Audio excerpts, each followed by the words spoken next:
సమర్పించు శ్రీరస్తు శుభమస్తు కార్యక్రమానికి స్వాగతం సుస్వాగతం.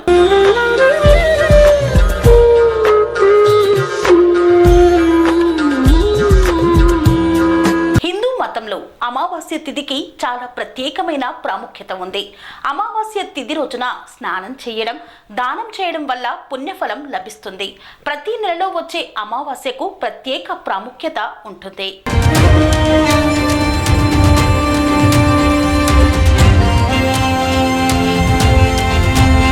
మార్గశిర అమావాస్య రోజున శివుడు విష్ణువులను పూజించడంతో పాటు స్నానం చేయడం, దానం చేయడం శుభప్రదంగా పరిగణించబడుతుంది.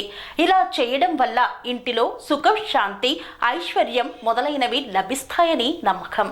అంతేకాదు ఎవరైనా తెలిసి తెలియక చేసిన పాపాల నుండి ఉపశమనం లభిస్తుందని విశ్వాసం.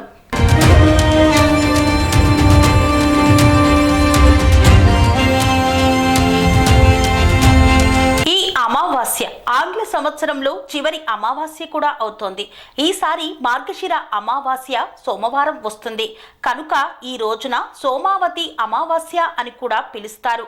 అయితే మార్గశిర అమావాస్య తిథి విషయంలో గందరగోళం నెలకొంది. ఈ అమావాస్య డిసెంబర్ 30న జరుపుకోవాలని కొందరు, 31న అమావాస్య జరుపుకోవాలని మరికొందరు అంటున్నారు.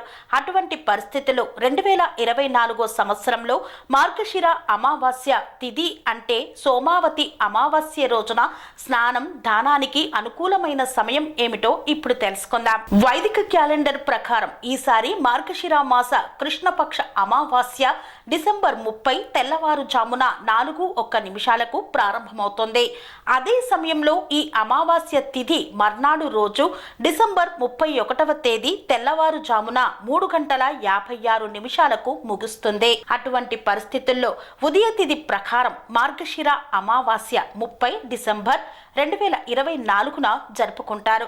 ఈ సంవత్సరం చివరి అమావాస్య చాలా పవిత్రమైనది, ప్రత్యేకమైనది. ఎందుకంటే ఈ రోజు సోమవారము కనుక ఈ అమావాస్యను సోమావతి అమావాస్య అని పిలుస్తారు. అటువంటి పరిస్థితిలో ఈ రోజున శుభకార్యాలు చేయడం వల్ల సంపదన పెరుగుతుంది.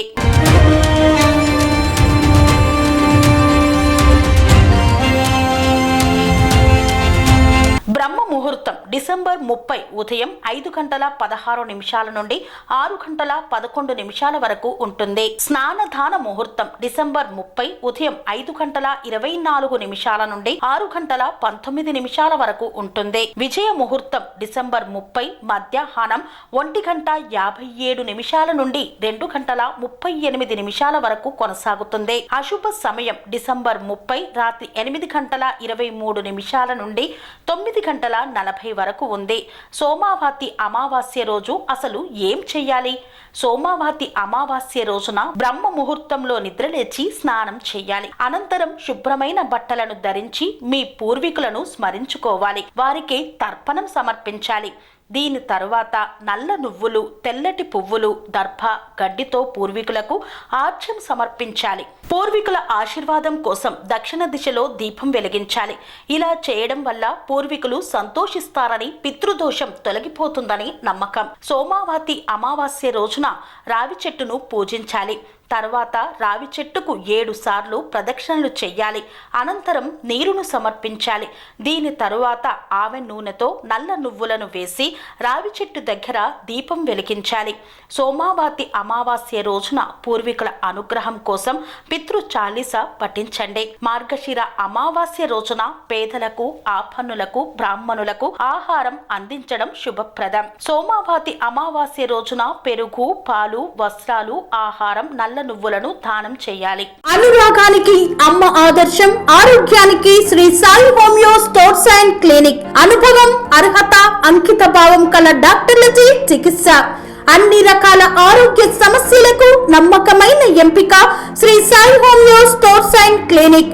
డయాబెటిస్, కీళ్ల నొప్పులు, సయాటికా, వెన్నుముక సమస్యలు, థైరాయిడ్, నిద్రలేమి, మానసిక సమస్యలు, ఋతు సమస్యలు, అన్ని రకాల దీర్ఘకాలిక వ్యాధులకు ప్రత్యేక హోమియో వైద్యం. అందరికీ అందుబాటులో అంతర్జాతీయ హోమియో వైద్యం Sri Sai homeo stores and clinic. మీ ఆరోగ్య సమస్య ఏదైనా ఇప్పుడు పరిష్కారం సాధ్యం. సైడ్ ఎఫెక్ట్ లేని వైద్యంతో సంపూర్ణ ఆరోగ్యం కొరకు సంప్రదించండి Sri Sai homeo clinic and stores, Bhavani Nagar, Ambedkar Nagar road, old Alwal, Secunderabad. సంప్రదించాల్సిన ఫోన్ నంబర్స్ 9000751751 మరియు 9000422525.